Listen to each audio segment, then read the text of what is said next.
सदर मुमलिकत आसिफ अली जरदारी ने वज़ीर आज़म शहबाज शरीफ से मुलाकात की। कज़न मियाँ शाहिद शफ़ी के इंतकाल पर इजहार ताज़ियत किया। सदर मुमलिकत आसिफ अली जरदारी ने वज़ीर आज़म हाउस में शहबाज शरीफ से मुलाकात की। सदर ने मियाँ शाहिद शफ़ी के इंतकाल पर ताज़ियत, दर्जात की बुलंदी और उनके अहल खाना के लिए सब्र जमील की दुआ की। सदर आसिफ अली जरदारी ने मरहूम मियाँ शाहिद शफ़ी के बड़े भाई जावेद शफ़ी से भी टेलीफोन पर राबता किया और ताज़ियत की।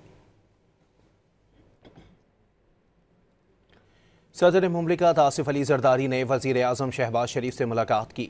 कज़न मियाँ शाहिद शफ़ी के इंतकाल पर इजहार ताज़ियत किया। सदर मुमलिकत आसिफ अली जरदारी ने वज़ीर आज़म हाउस में शहबाज शरीफ से मुलाकात की। सदर ने मियाँ शाहिद शफ़ी के इंतकाल पर ताज़ियत, दर्जात की बुलंदी और उनके अहल खाना के लिए सब्र जमील की दुआ की। सदर आसिफ अली जरदारी ने मरहूम मियाँ शाहिद शफ़ी के बड़े भाई जावेद शफ़ी से भी टेलीफोन पर राबता किया और ताज़ियत की।